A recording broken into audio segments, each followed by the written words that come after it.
let's go ahead and get started.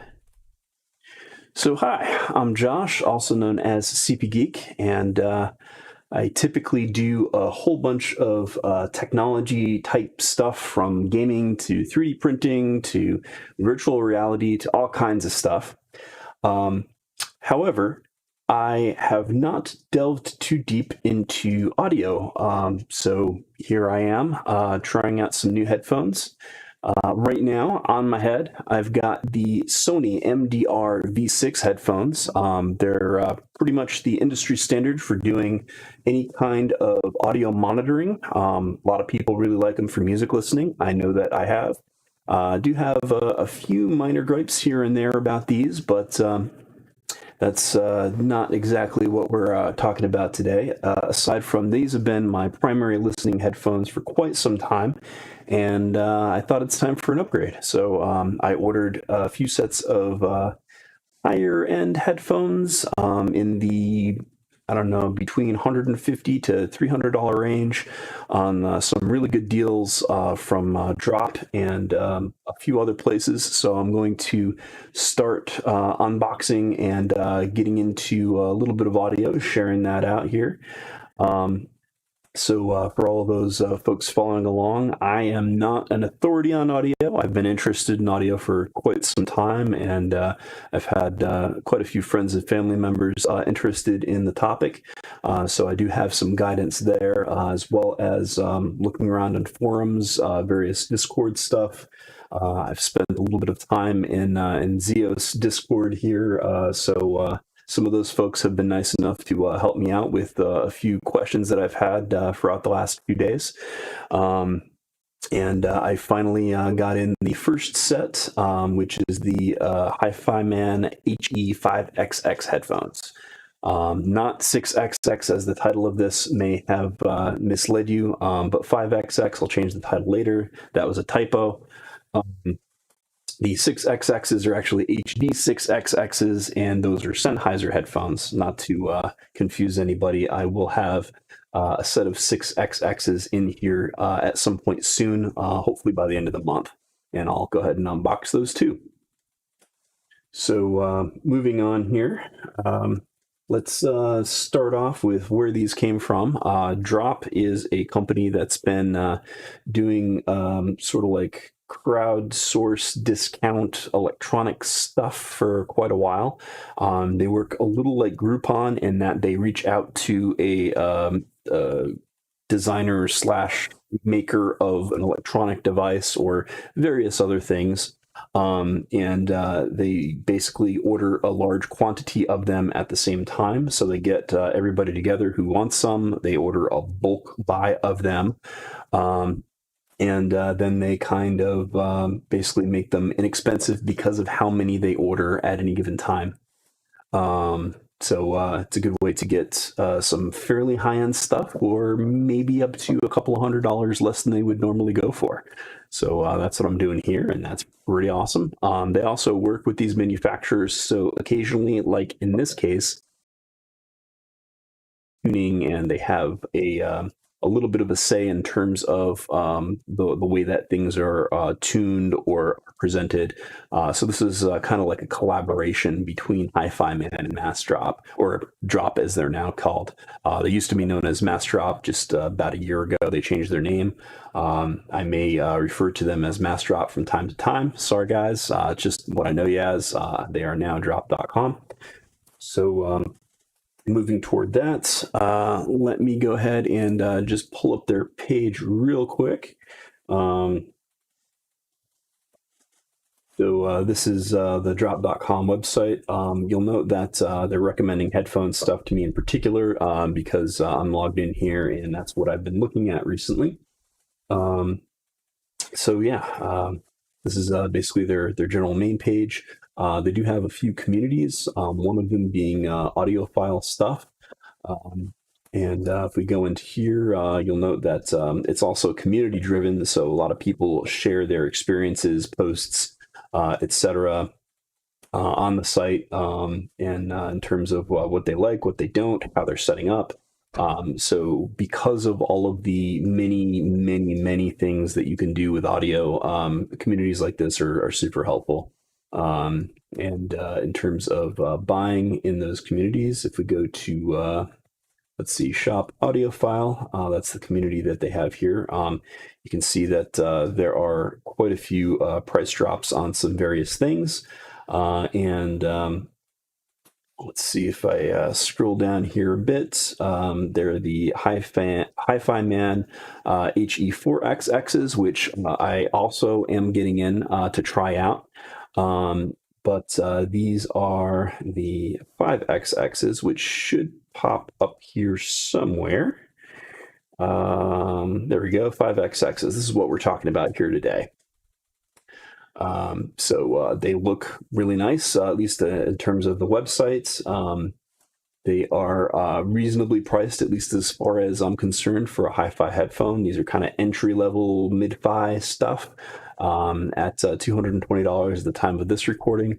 I got them for a little less expensive. They were on sale a week ago. Drop occasionally has sales here and there. So if anybody is interested in doing that kind of stuff, feel free to check them out. This is not an advertisement for Drop. They did not send me these for free. I paid for them with my own money. I have zero affiliation with Drop at the time of this recording. I just happen to frequent them and more or less sort of like what they're doing. They seem to have a decent business. And there's some things that I don't necessarily like about them that are kind of beyond the scope of this. All of their audiophile stuff has been great as far as I can tell. They used to have a writing community. I am kind of a fountain pen guy. I like that kind of stuff. And I was sad when they dropped that last year. So no more writing stuff. But as far as business goes, they're reputable. And if you're interested in hi-fi gear that they happen to have, I would probably recommend them. So just scrolling down here on their website, this is what I've seen of them so far. They've got 3.5 millimeter inputs on each of the headphone sides, which does mean that you can run them balanced. I don't have a balanced cable. They don't come with one, nor do I have a balanced amplifier. But if that's something that you want to do, that's definitely something that you can do later on. And as far as specifications go, these are open-backed planar-magnetic headphones, and that basically means that they have the magnets cover the entire mesh of the diaphragm, and there's magnets on both the front and back side of the diaphragm. So a regular headphone basically is just one magnet and one diaphragm. The magnet wiggles the diaphragm and out pops the audio. But because the magnets are completely down the front and back sides of the driver itself, the headphones can be quite a bit faster. The transient response is quite a bit faster, at least on paper, than many dynamic headphones, at least the reasonably priced ones. There are some upper echelon dynamic headphones. For example, the Sennheiser HD 800s are super expensive, $1,000+ headphones. There are some in the several $1,000 range that are sort of beyond the scope of this particular video, but that's kind of where we're at there. So I'm going to be mostly comparing these, at least for my experience, with the very much dynamic MDR-V6 by Sony. That's what I have in my head here. I will likely refer back to both the V6s and the HiFiMan 5xx's that I have here in future videos as my experience sort of grows with what I have on hand, and can do some comparisons. But right now, I use what I have, so there's that. In terms of my own experience, the V6s are sort of the highest end headphone that I have a lot of experience with. I have tried some other headphones. I used to work at a college bookstore and in their technology shop, and got to try out a bunch of stuff. from Grado, from Audio-Technica, and a few others here and there, but they usually capped at about $150 for what they carried. So I didn't get a good look at some of the higher end stuff. That's kind of where I'm going with some of this. But yeah, so I do have a little bit of experience on that side, but not a whole lot in terms of long-term listening like I do with these V6s. Moving down the list, frequency response 20 hertz to 20 kilohertz. Because planar magnetic headphones are so transient, I would expect that the bass response is going to be significantly better than these V6s and other headphones that I've heard.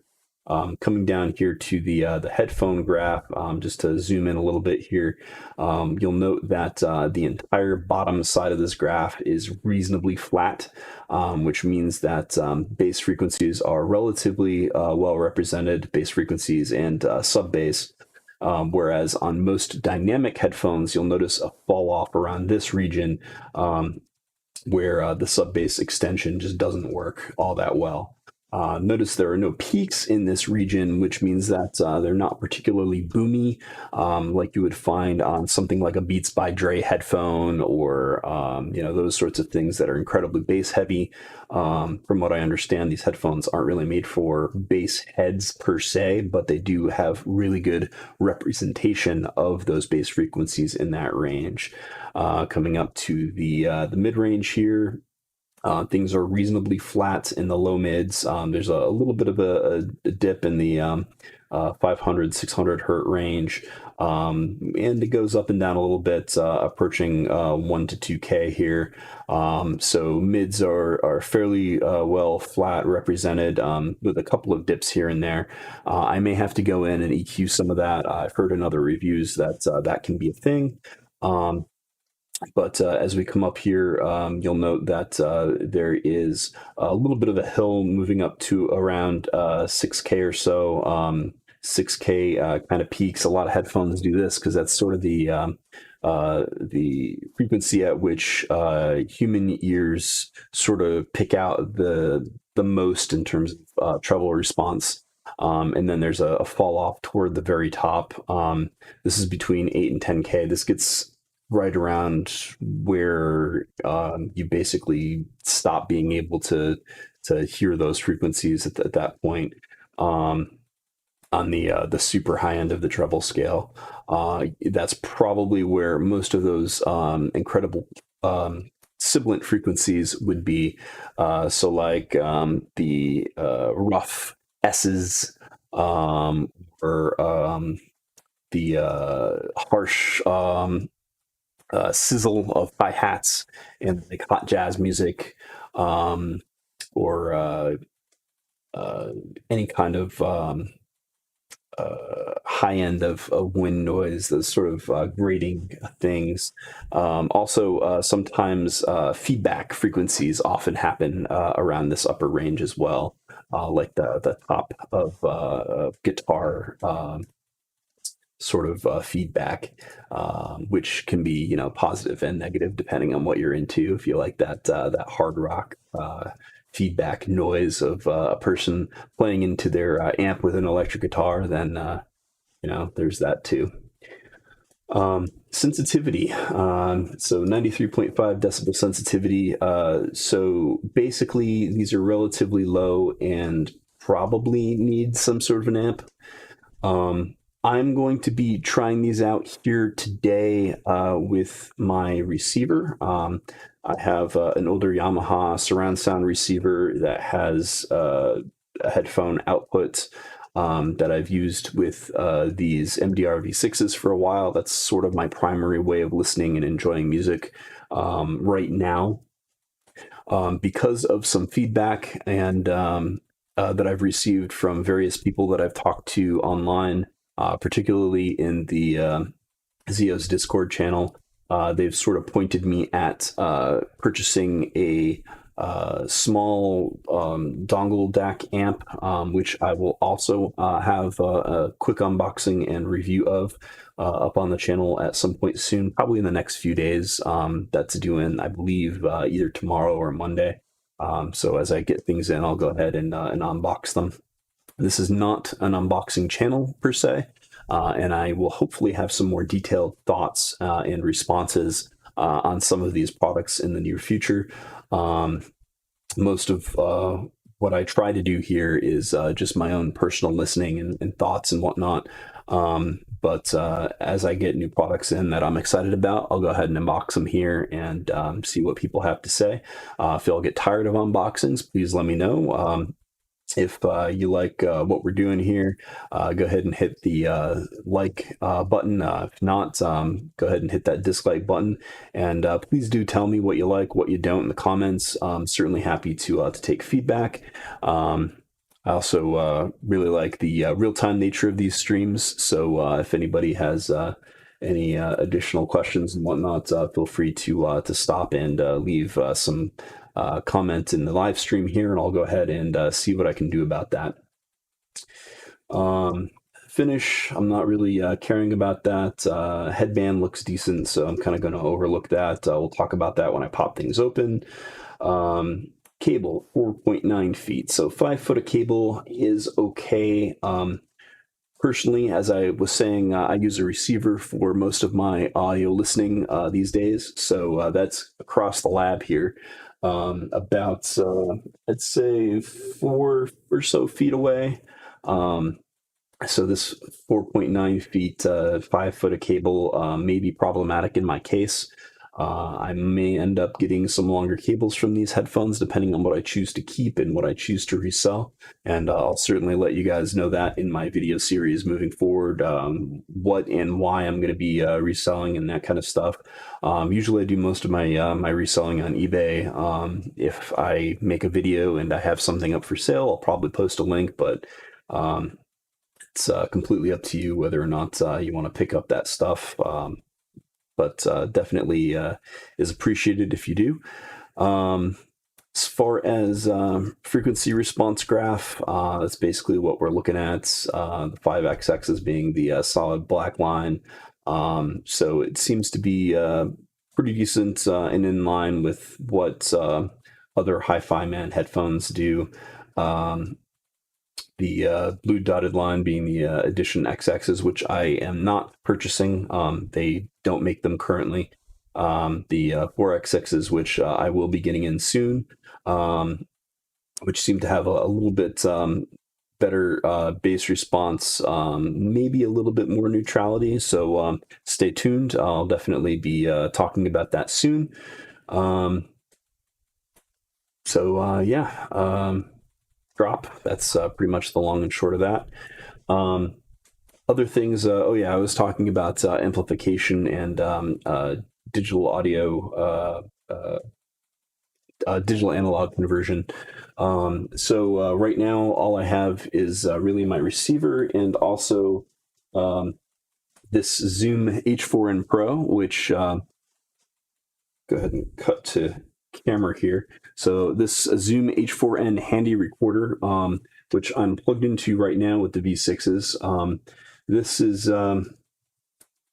basically a recording device that you can plug XLR microphones into and basically monitor the output, but it also can plug into a computer via USB, and it has an incredibly clean digital to analog converter on it. I've been incredibly happy. The sound floor, noise floor is extremely low. There's no hiss or buzz or anything in my headphones right now.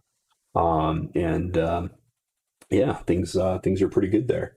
So I'm very happy with that. But the actual amplification portion is not that good. It's not really designed for being an amp. So I don't think that they're going to be able to cut it for the HE-5xxs.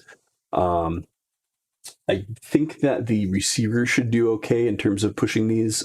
They do require quite a bit more power. A headphone amp is definitely recommended when driving these.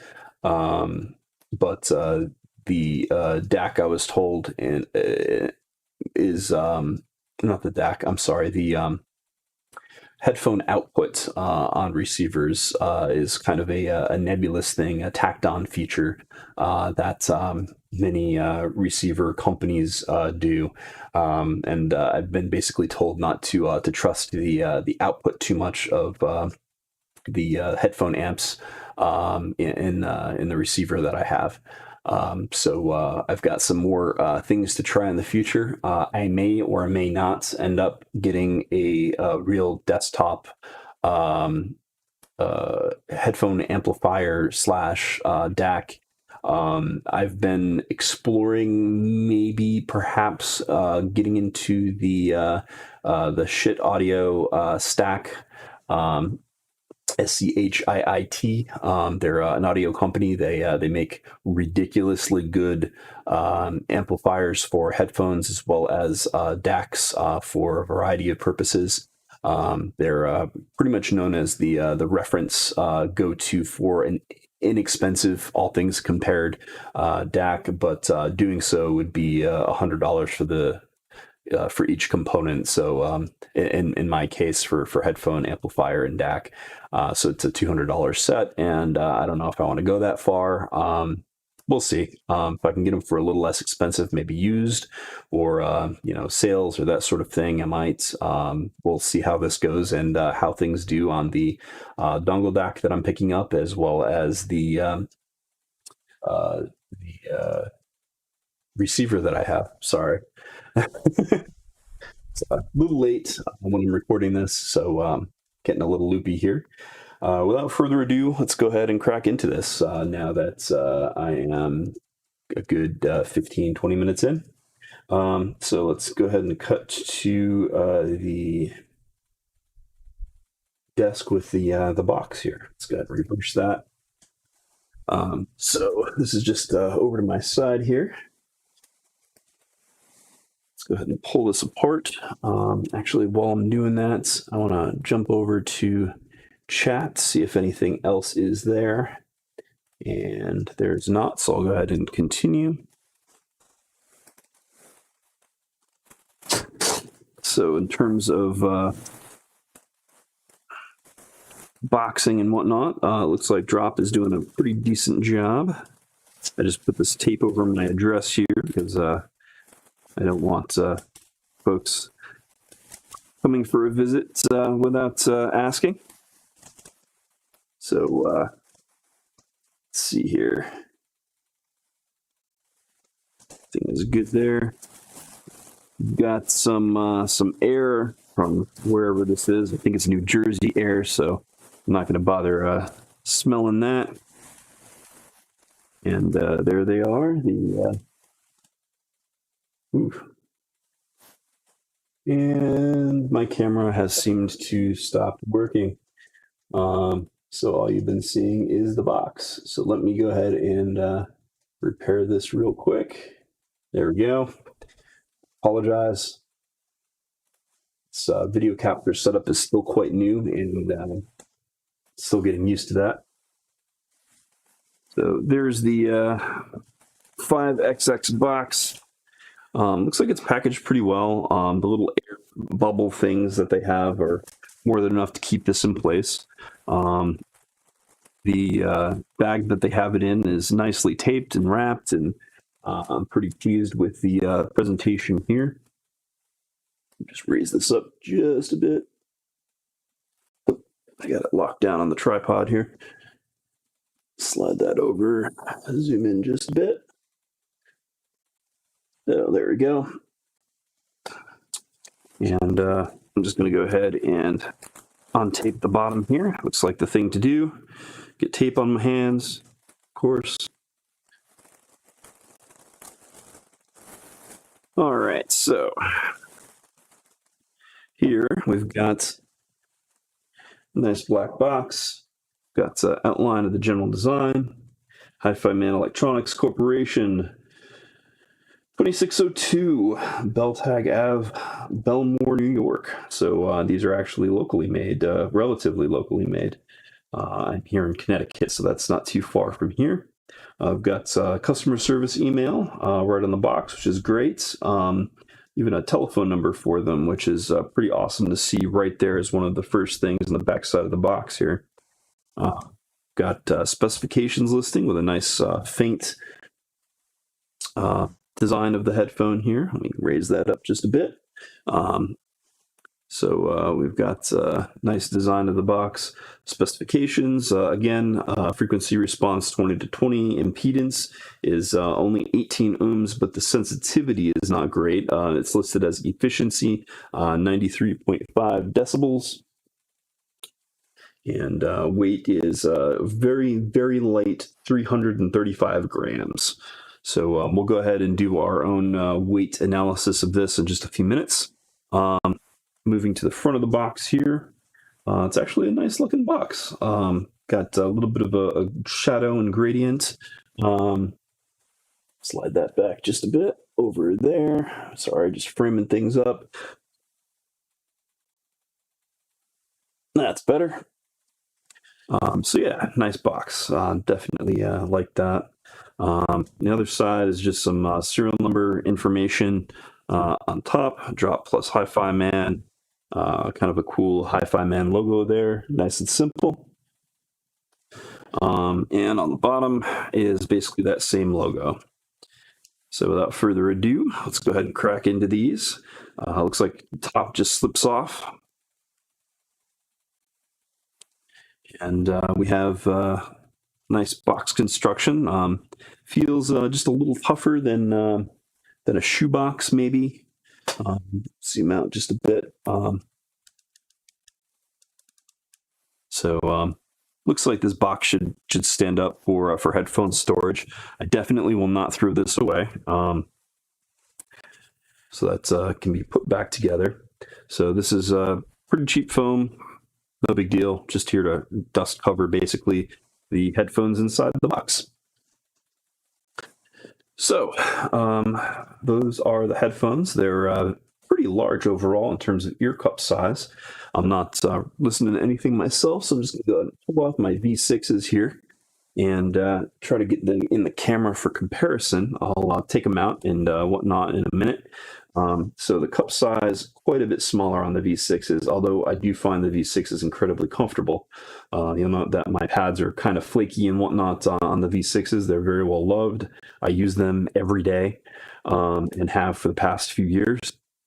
They do make replacement pads for these, which I will probably get another set of at some point soon, just for overall use. But even underneath the pleather material, this foam stuff is very light and comfortable. So anyway, let's go ahead and put those back on. So the 5xx's looks like they're packaged very well in that box. It's just a plastic insert, very cheap. I don't really expect much other than being held in the box and not being destroyed in travel and that kind of thing. So I'm fairly happy with the presentation here. Go ahead and pop that up and lock that back in place. So let's go ahead and just grab the cups here and lift them gently out of the box. So let's see here. So these are definitely planar magnetics. Go ahead and zoom in a little bit. So this is the driver. So the magnet bar goes basically zigzags back and forth over the actual diaphragm. So that's what's responsible for reverberating the diaphragm back and forth in there. And there is also, you can see in the ear cup here, try to get that into a good place. Yeah, you can sort of see inside there the magnets on the other side that basically make this work. Zoom out a bit. So as far as the overall design, we've got what feels to be a leather headband. Feels real leather, could be faux leather, I'm not sure, but it feels to me. On the side here, we get an HE-5xx little pip here at the headphone adjustment.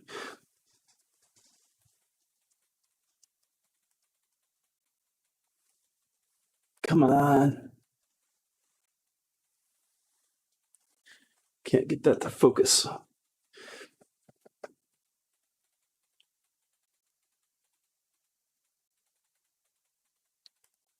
Probably can't see that. Sorry about that. Anyway, so there's HiFiMan HE-5xx on one side, and on the other side it's just drop. It says on the little pip there. The build quality of these feel pretty decent. It's not incredibly substantial, but there are metal parts in the place that counts. So adjusting these, looks like you just pull, and there are little divots here. They click into place. You can hear them here. Some reviewers I've noted have said that some of the paint likes to scratch up in this section from repeated use. It's not going to like fall apart or anything. It's just paint, but that is something to look out for. A little annoying for the price of the headphones, but I'm paying for audio here, not necessarily hefty build quality. So long as they're not going to fall apart on me after a period of time, I'm very happy. So just pulling these out here and getting them to about where I would want them. Wow, these are really big drivers. Just my hands are pretty normal sized, and just reaching them around the drivers here are kind of just really big. I don't know what else to say there. Let me just go ahead and put them on my head and see how they do here. Just taking off the V6s are a definite change in my my auditory field here. The V6s are definitely closed back headphones, and these HiFiMan headphones are certainly open backed headphones. From what I've seen in reviews, they're extremely open. I'm just going to go and try them out here. All right, I've extended them too much, so let me just retract them just a bit.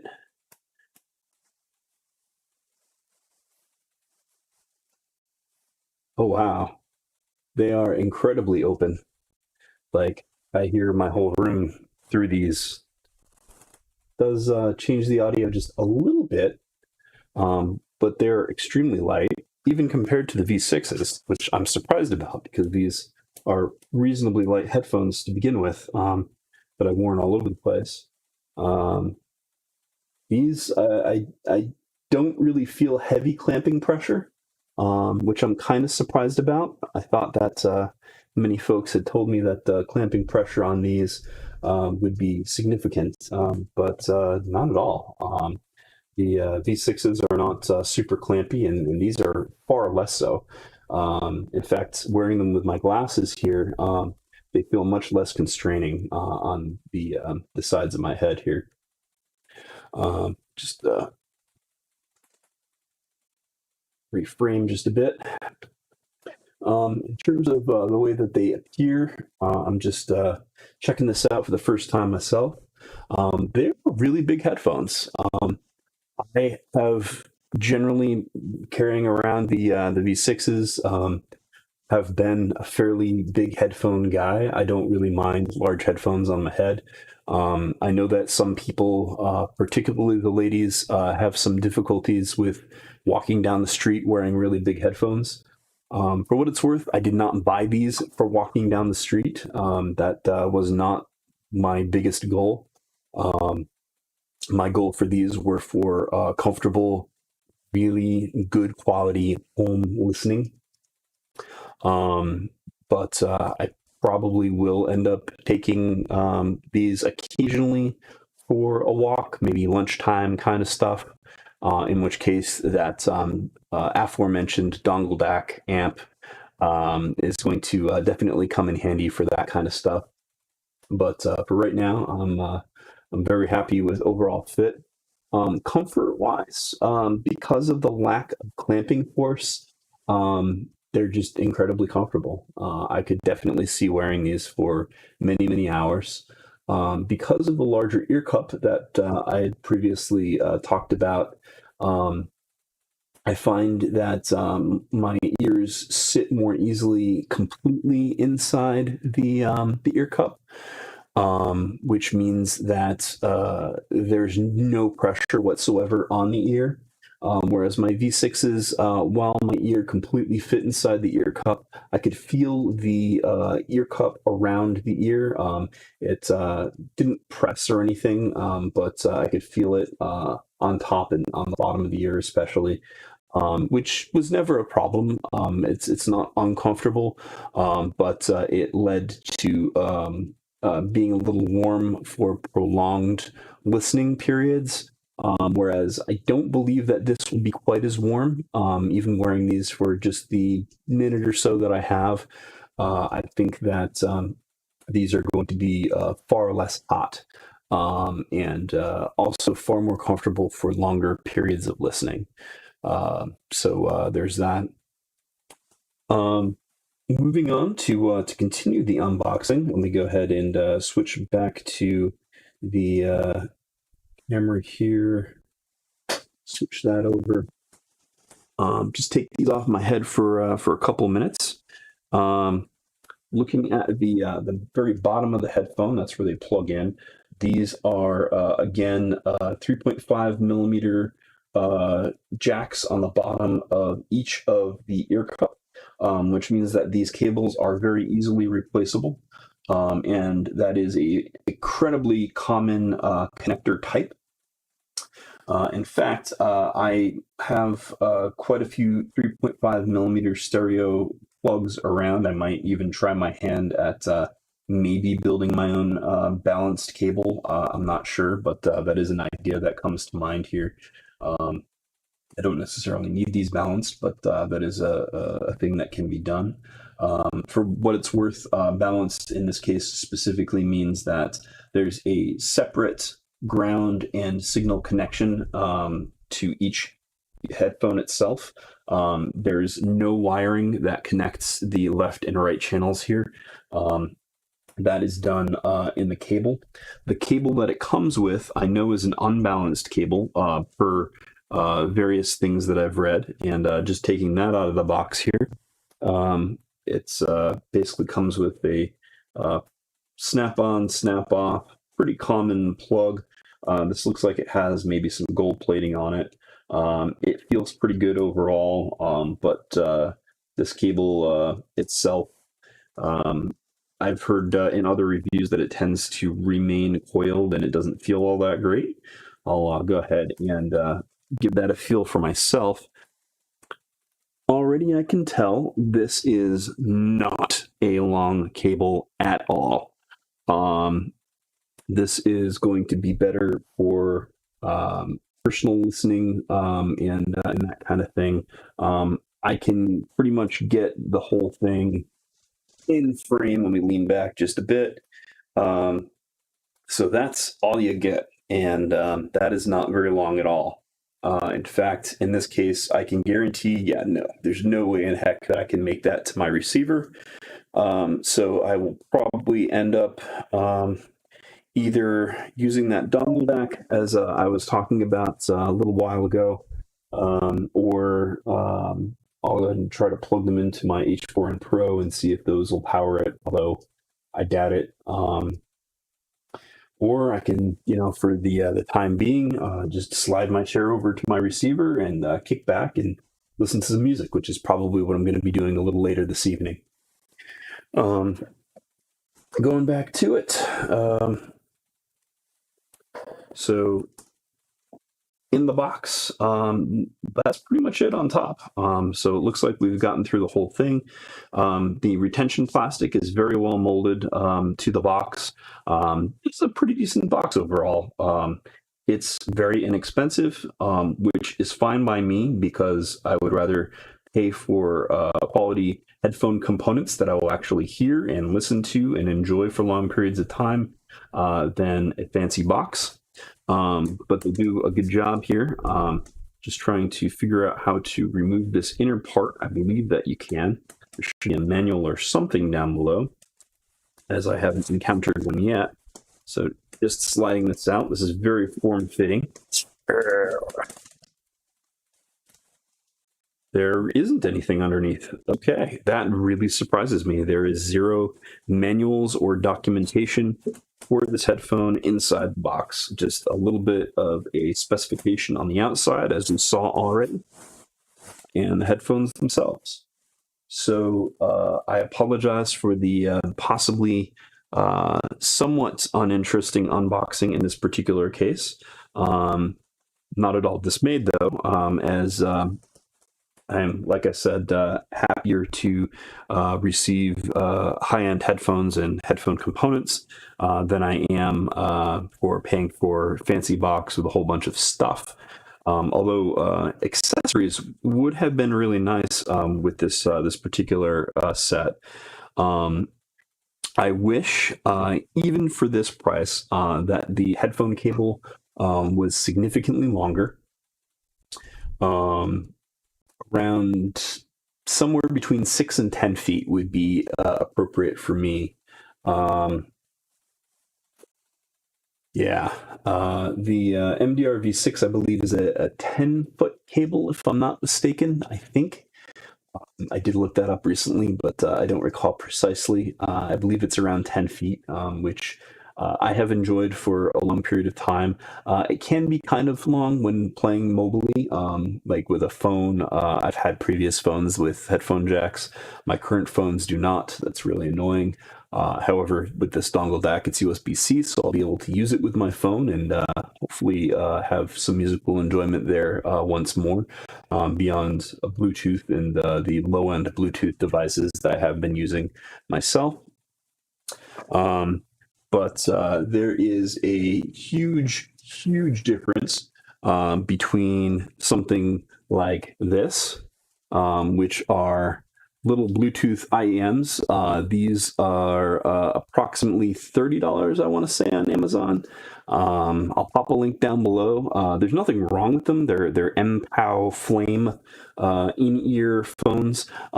This is what I would use for like running or in bad weather. They're weather sealed, so if it's raining, I don't care. They're not exactly suited for any kind of hi-fi whatsoever, but I personally use these a lot for YouTube videos and spoken word, classroom stuff. Audiobooks are really good with stuff like this, and because they're connected to one another, I'm not going to lose the other one or anything along those lines. So this is the kind of thing that I have been using on my phone recently. I did also pick up, I have them in the other room because I was listening to audiobooks last night, but I have a Audio-Technica ATH, what is it? Sorry, please stand by. That's the point of a stream. Audio-Technica Bluetooth headphones.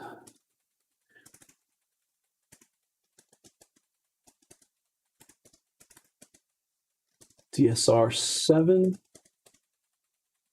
Yes, ATH DSR7 VT, which I will go ahead and make a separate video about at some point soon. I've been listening to those on the go for some time. They are also over-ear headphones, but they're pretty much purely Bluetooth. They also do USB. They have an integrated USB DAC in them, so they can be used on a computer as a headset or those sorts of things.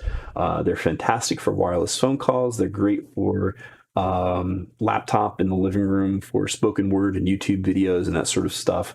But again, not something that I would want for hi-fi music listening at all. That's where the HiFiMan HE-5xx's come in, and you know, I think that's that I'm gonna like up here.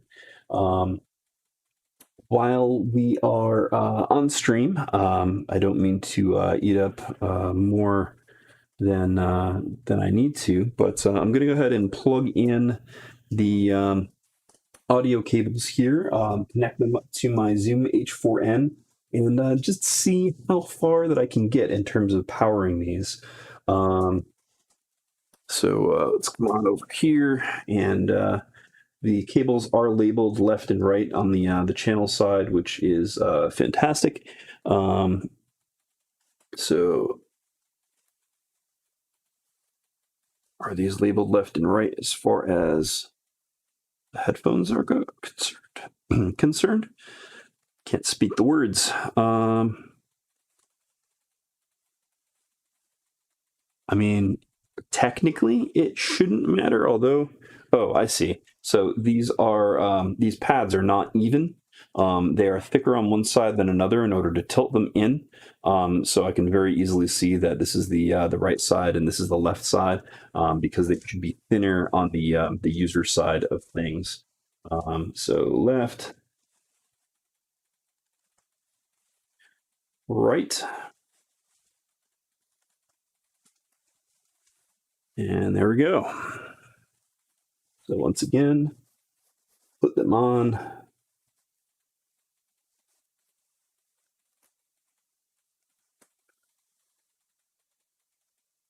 And switch this. And I'll go ahead and swing over and unplug my V6s from the Zoom H4n. USB unplugged, so I'm just going to go ahead and wait for the H4n to reboot. Move this over just a bit.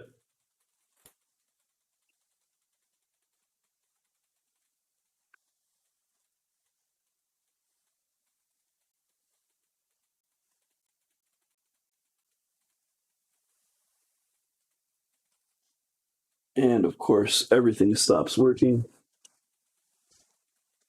because this is a live stream. Welcome to live streaming, ladies and gentlemen.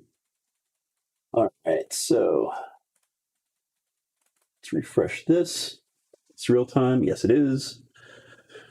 Okay. Turn and zoom. All right, so the H4n, I'll go ahead and set to audio interface and set for 48K connect.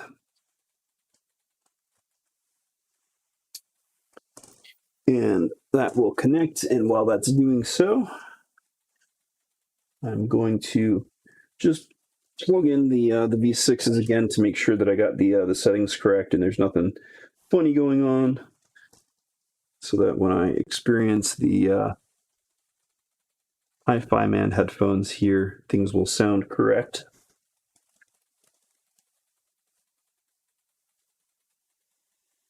Please wait. This thing takes a little while to boot. All right, here I am, and mouse.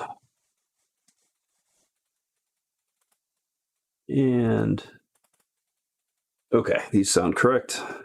So let's unplug them, set them aside, pop these back on the head,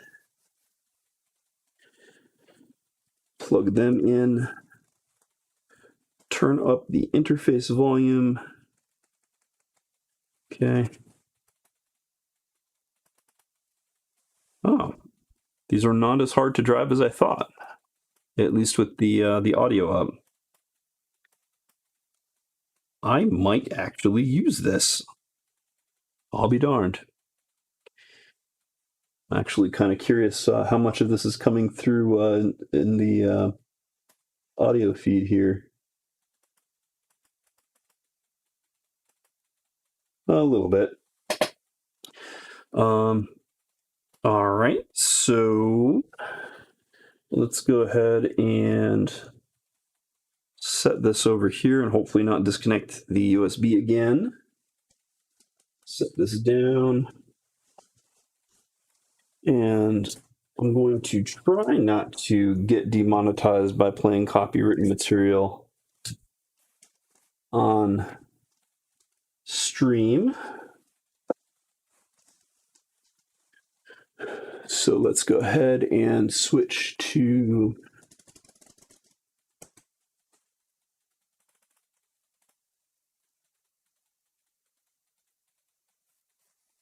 computer here.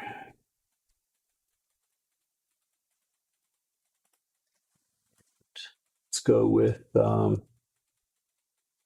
something I know pretty well that is more or less public domain. Let's see where we get.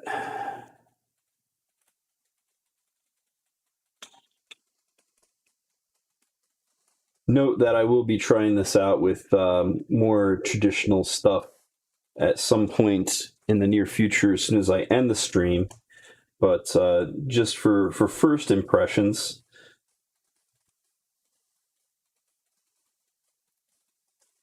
crab rave action going on here.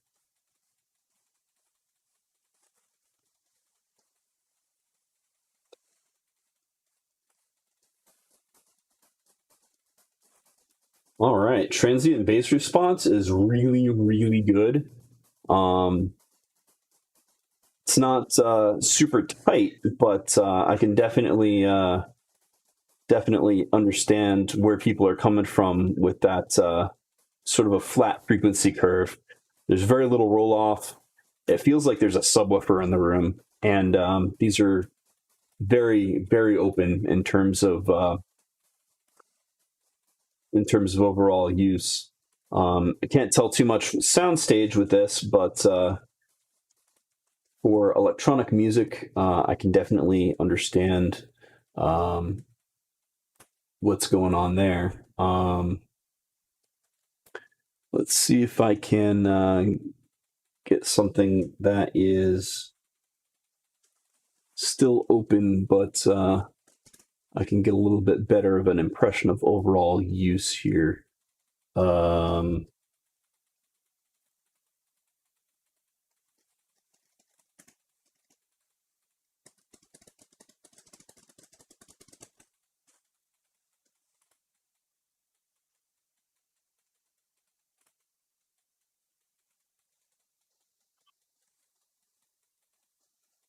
Well, it looks like a good place to start.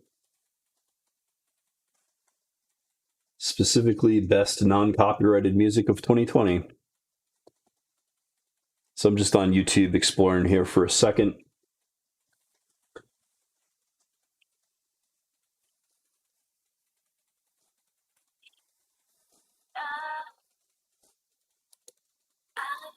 And of specific note, I'm playing at the highest possible quality, at least available via YouTube.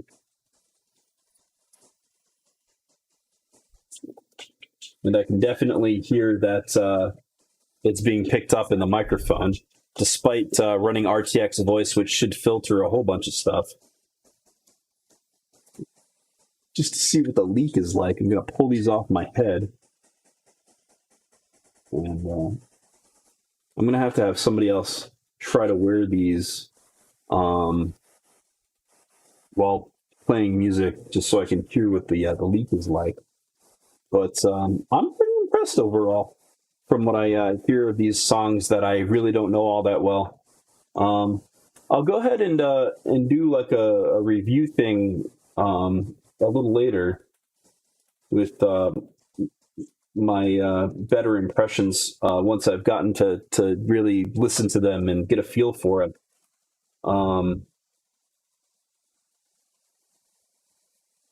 One of the things that I can't get over, however, is the overall comfort. The lack of severe clamping force on these, while still having a really good seal overall, is very nice. They also feel more airy. These are definitely open-backed headphones. I can't hear the room right now because of the music that's playing currently. But I can definitely hear an airiness to the music, as if it were playing in the room rather than on a set of headphones, which is cool. I think that turning up some quality mix rock stuff is going to sound quite a bit better than the closed back stuff that I've been listening to recently.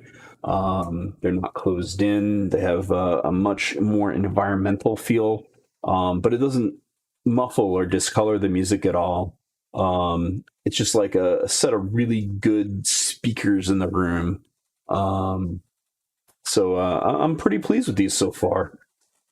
I'm just skipping around in various tracks with different kinds of music. Most of this stuff seems like it's electronic, so um, I'm just flipping around here.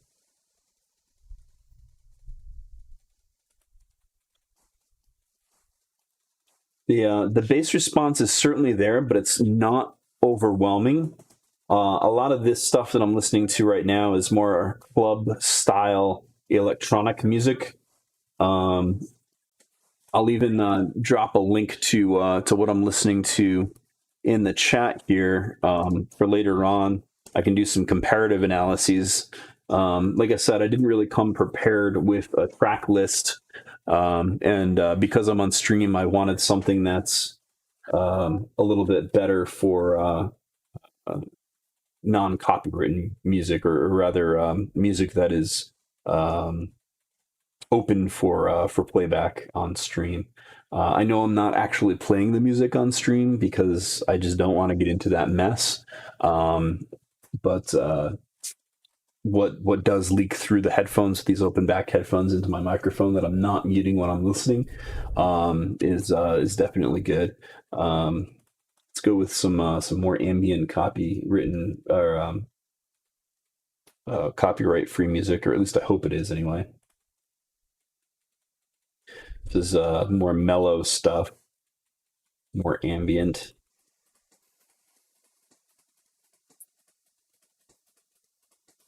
Definitely MIDI, definitely more electronic. Smooth though. I actually think I'm going to go ahead and save that for later.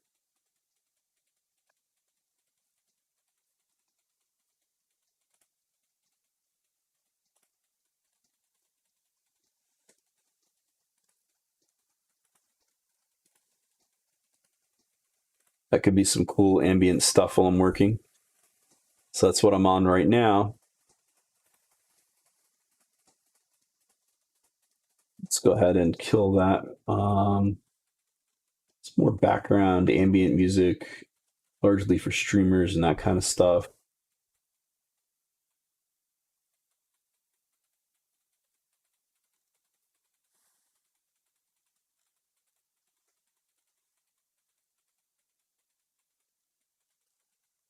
All right, let's see here. A little bit more wide spectrum club electronic stuff.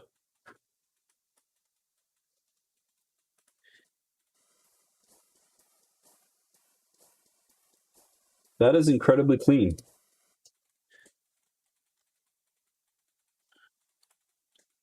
Jazz, no copyright. Oh, wow. So I have pretty much a standard jazz trio going on in my phones here. There's a soft drummer.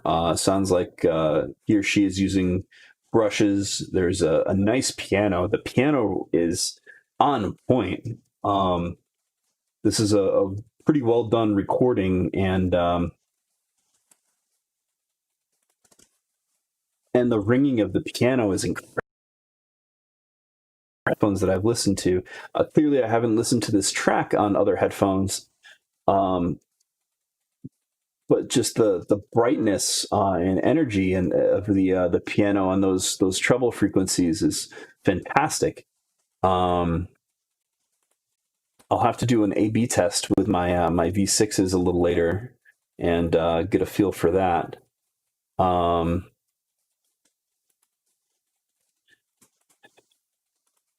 I was told that I should listen to some Nirvana, which is in fact my jam, but I'm afraid that some of that might leak through. I'm going to go ahead and do the Nirvana thing, but I'm going to go ahead and mute my microphone and give my thoughts after I've listened for a few moments of tracks that I recognize. I don't have any well-sourced stuff set up right this second, so I am going to use the YouTube music stuff that I have for that particular test.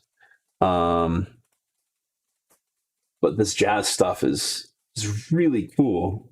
Feels like I'm in the room of a jazz trio, and I've actually done that before several times, so I know exactly what that sounds like. The bass is a little more extended than I would think of when in a room with a jazz trio.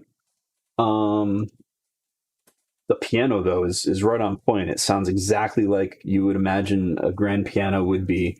And I play piano and I've played a few of them, so that's really, really hard to replicate with the velocity. And I can hear the hammers on the strings. It's great, that detail that's being pulled up. So I'm going to go ahead and break my brain for a couple of seconds and go straight from calm jazz music to some Nirvana. Let's see, YouTube music.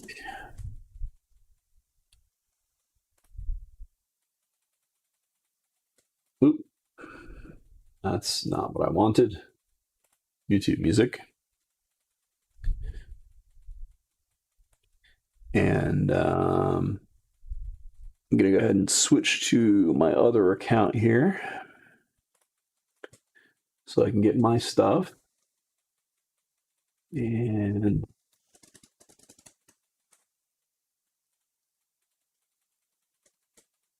this is not my stuff. Where is... I'm not used to YouTube Music yet. I am a long-term Google Play Music subscriber. However, because Google Play Music just went belly up, I don't have that available to me anymore. So please bear with me here while I'm trying to find my library. That's what I'm after. So if I go to songs, transferred songs are here.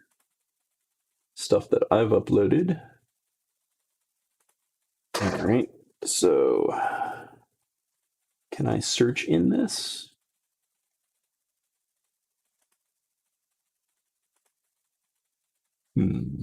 Uploads. All right. So I know that my copies of things here are directly ripped from good quality CDs in high bitrate format. That's really what I was going for. I'm going to try the MTV Unplugged thing, as that's a little less breaking of my brain coming from some smooth jazz here. Let's just jump right into to Come As You Are. Sorry I can't play this on stream, but you know, we'll have to live with that.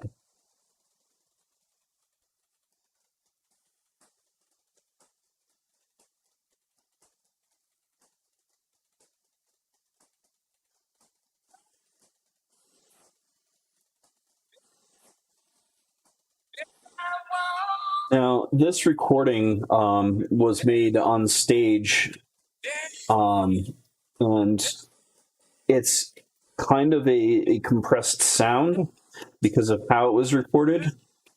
It's not very open, and that jazz trio actually sounded better than this in terms of the overall tone. This is still very good. I mean, it sounds like it does on my V6s, but it's not as open sounding.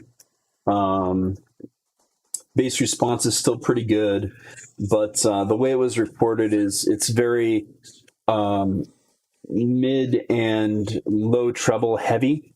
The bass is there, but like drums are way in the back. That's just the way that this particular track was recorded.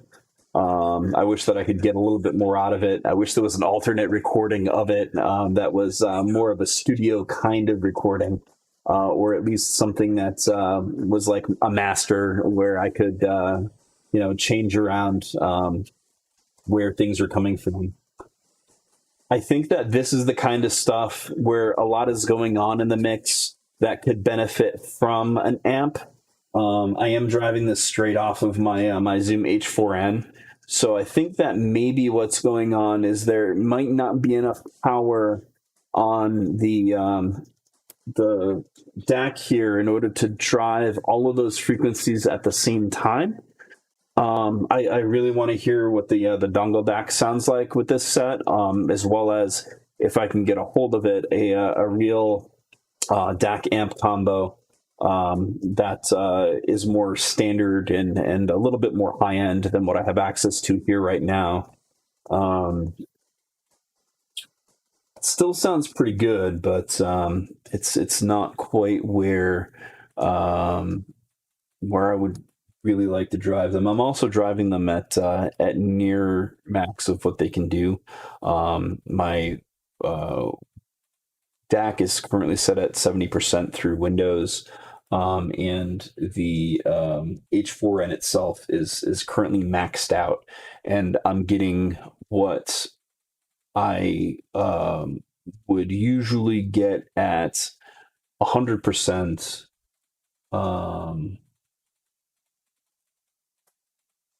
Like on a phone or something, whereas this DAC usually outputs quite a bit more than that in typical listening. What I'm trying to say is basically that I think with additional amplification at all frequencies and some additional filtering might be good here. Filtering, electrical filtering, not filtering in terms of frequency response or EQ or anything along those lines. I'm used to playing this flat, and it sounds decent flat to me in terms of EQ. But that's, yeah, kind of where I would like to go with that. Let's try a more studio Nirvana sound here. Something that was recorded generally pretty well. I'm going to cut over to Nevermind. That's the album that I'm most familiar with, and that has studio cuts. Yeah, already just the opening of Smells Like Teen Spirit is quite a bit better. But I can also tell that this would definitely benefit from an amp. Just turning this up a little more is good, but I can tell that resolution-wise, I think that I would gain a little bit from something cleaner. It's trying to push hard to drive these.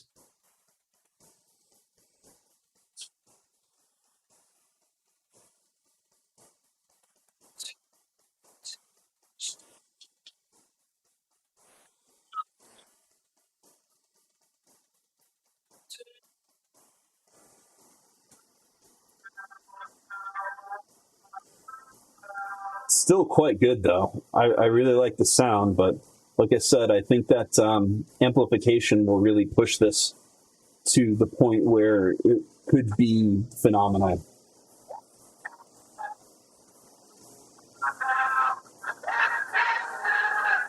And maxing out this amp, it does become a little bit more grainy when you really try to push it hard at the very top. Not what I would describe as distorted, but definitely a resolution loss. And I don't think that's the headphone. Like, these headphones should be able to push way beyond what I'm pushing them right now.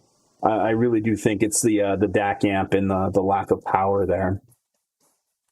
Also, with Kurt singing into my ears, I can't hear myself speak at all. So if I'm slurring or tonally weird, that's why. Kurt screaming in one's ears can definitely do that. Even though these are open-backed headphones, I couldn't hear a word that I was saying while the chorus of Smells Like Teen Spirit was going on. But with the audio off, I can hear everything in my room. I hear the tick, tick, tick of the fan, ceiling fan that's above me. I can hear the Bitcoin miner in the other room. But when I'm playing music, all that stuff just goes away at reasonable music listening volume. Even at low volume, when I had the jazz on low. I couldn't hear a thing. If somebody was speaking to me in the room, I could probably make that out, and at least enough to turn down the music and hear what someone had to say before I turn it back up. But I don't think that the room tone would be problematic here. It just makes it so that the music sounds more open. I don't know about audio leak. I've just been peeking over at my VU meter for my microphone, and I haven't seen that too much of it is coming through. I do have noise reduction via RTX voice turned on with my current microphone audio setup for voice. So it should be blocking out all of that background noise that I was currently talking about a moment ago, the fan tick and the fan, my miner in the other room, and walking around the house and that kind of thing. I think my son is up and still moving around in the other room playing video games and that kind of stuff. So I do hear his moving around with the headphones on and no music, but as soon as I turn something on, it's fine.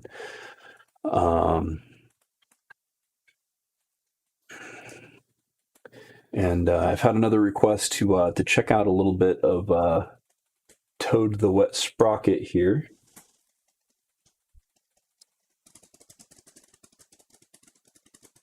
For some additional media opining. My uploads again. This is taken directly from CD, so I know that the quality and bitrate of this, at least originally, was good. I don't know if YouTube is doing recompression. I don't think so. At least from what I've heard, what goes in comes out, at least on Google Play Music. I don't know if they changed the way that the system works with YouTube music in my uploads, so that's always a possibility. I'm not hearing any major differences, but again, I would be able to tell that quite a bit better with the V6s, as I know how these tracks should sound. Just going into the first track here on Toad the Wet Sprocket's Dulcinea. This is quite a bit quieter than... Oh, I had turned down the audio. That's a good reason. So this is just Fly from Heaven on Toad the Wet Sprocket's Dulcinea.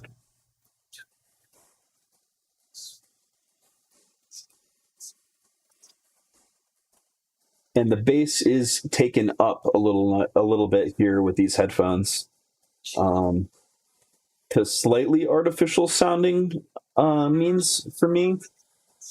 At least on this stack, it might open it up with a better DAC amp.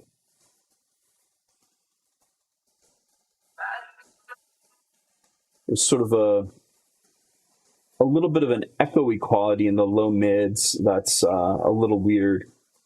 But maybe it's just because I'm used to a dip there on my V6s, and that's what I'm used to listening to. There's a little bit of a dip in the lower mids in the frequency response for the V6s that are filled with these headphones, and I can hear that. There's a big guitar hit that sounds kind of crunchy. Let me pause this and listen to the Windows ding here. All right. So during that big guitar crescendo at about a minute in, I heard sort of crackly breaking up. I really think that's my amp in this DAC really failing to resolve. A big hard hit is not like a drum hit, but a big hard hit is in like multi-frequency, high amplitude waves, a bunch of things happening at once in that musical track. I think that's a failure of my equipment, not the headphone, but I will be able to tell that a little bit better tomorrow. Hopefully tomorrow anyway, could be Monday, when I will be receiving the little dongle back, which is designed for driving headphones that are low sensitivity, high impedance. These are not high impedance; they're just low sensitivity. But the little DAC that I got in was designed to drive both. It's not the best thing in the world. I wouldn't even describe it as audiophile class. But for $25, it should be a nice little device to at least get portable listening and get me started here listening in the lab a little bit better. Like I said, I'm also going to try this out on my receiver, which should be able to supply quite a bit more power and possibly a little more resolution with some of these songs. And I'll keep those songs in mind when I'm listening again, so I can try out the same tracks. Moving on to something a little more acoustic. This is just Nancy by Toad the Wet Sprocket. Oh, wow. All right, I got to play that back. So at the very beginning of this track, there's a vocal introduction that the one of the band members is counting so that people can stay on rhythm, and it sounded like it was a person in the room, which is something that I've never gotten before. So just to play that back again. Wow, that's pretty amazing. It's not something I'm used to, and I do chalk that up to the openness of this headphone. So there's a heavy bass guitar that leads through the song, and that's really nice, full. The acoustic is kind of pushed a little to the back. The electric takes precedence, which is a different feeling mix than what I get. It's more compressed on the V6s. The individual instruments are a little easier to separate, a little easier to focus in on.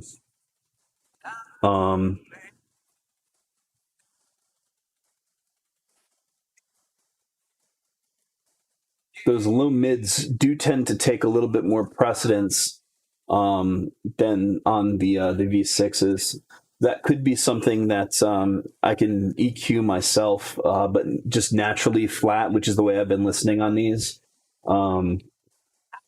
It does sound very low mid heavy, whereas the V6s sound to me very treble heavy when listening to this flat. High mid / treble heavy, which I suppose is what those V6s are good at. The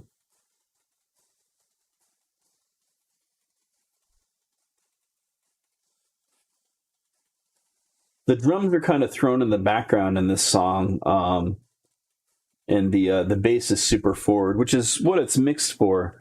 But I'm surprised that the drums aren't a little sharper with these headphones. The snares don't sparkle like they do with the V6s, and that's a little shocking. I know this track very well, and I usually get that. That may be something again to EQ up a little bit. These are just some really fine details that I wouldn't notice if I hadn't listened to this track 100,000 times. Really great album. Definitely recommended if you all haven't heard this stuff. Also, just to tell you folks, Glenn Phillips, the lead on most of these tracks from Toad the Wet Sprocket, has also been doing some live streaming recently over on his channel. It's been mostly donations / and good cause streams. So donating to his causes and whatnot, definitely a good plan. If anybody has a little extra to give, he's been doing stuff for like women's shelters and hospices and that kind of thing. So if you all are interested in his music or giving to good places if you have a little extra money in these trying times. I definitely would encourage going over there. He's been streaming a few days a week, and the music is great. And if you can toss him a few coins, that's all the better. If anybody would like to support what I'm doing here in terms of the tech stuff that I do, or now getting into a little bit more slightly higher fi, mid-fi audio, feel free to click the link that will be in the description when this video finishes encoding. I need to edit that. In fact, let me go on over to here and add that link in.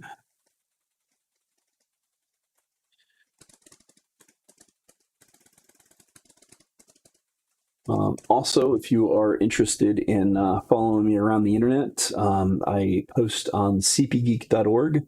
That's my website. There's always something new there. This video will likely be posted there, as well as talk about all of the other nerdy things that I do as I do them. You can also find me over on Twitch, twitch.tv/Cpgeek2, the number 2. And you can find a link to that right on the Cpgeek.org website as well. That's where I do my game streams and that kind of stuff. So if you're interested in video games, watching me play some stuff, that's definitely a possibility as well. Copy link. And I'm just going to drop my tip link for anybody who might want to support what I'm doing here in the chat. No pressure. If you like it, go ahead and like, subscribe.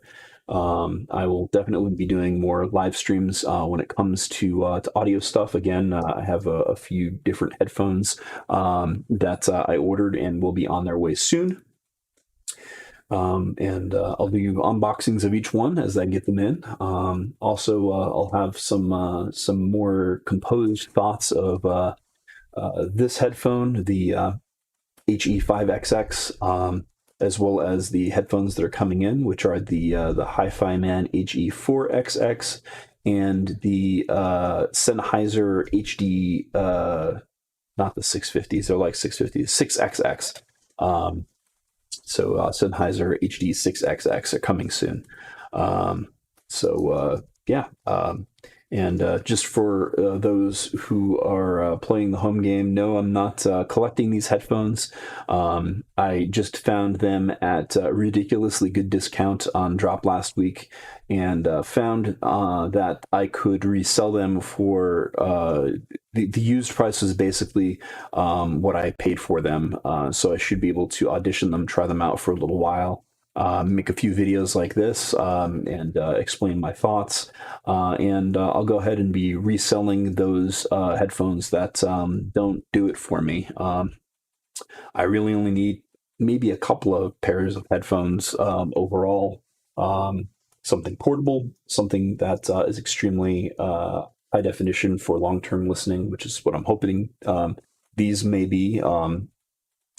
And maybe a set of ultra portables like the little Bluetooth guys. I will also be probably trying out some in-ear monitors, IEMs, for super portable use at some point. I did recently try out the what were those?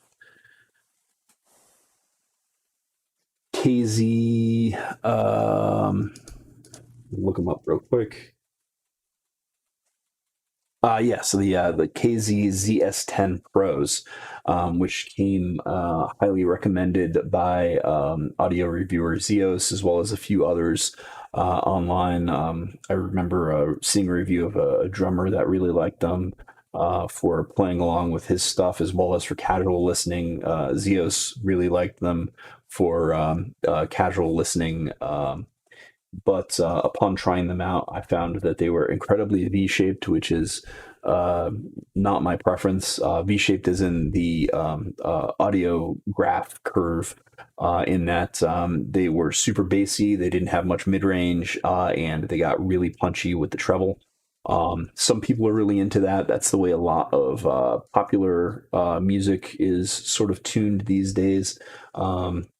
General people listening to stuff on the radio will generally like the V-shaped stuff. It's kind of the millennial sound. I like my stuff a little flatter if I can. That's just my personal preference. Not necessarily completely flat, because I like a little bit of warmer presence, especially some bass extension. Developing these preferences as I move forward and try out a bunch of different headphones and listen to a large number of musical tracks. So please bear with me on that. My opinions are always changing slightly as I listen to new things that I enjoy or don't enjoy, as the case may be.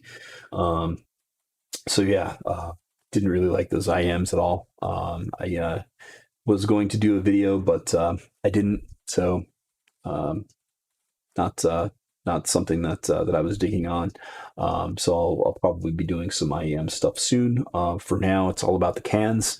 I will likely be trying out some different amps and DACs and things, maybe depending on what I like and what I have. Again, I'm going to go ahead and plug these into my receiver and try out some real audio listening at some point soon.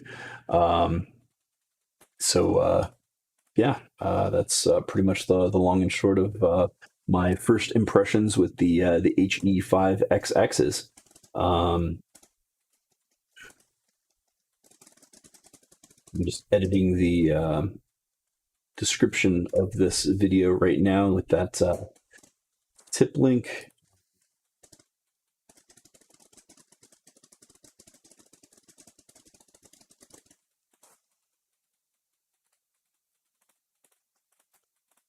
All right, so that should be about it. Again, if you like this stuff, go ahead and click the like button. If you don't like it, go ahead and hit that thumbs down button. Definitely tells me what you want to see. And if you do hit that thumbs down button, please do tell me what you don't like and also what you do. Go ahead and comment down below.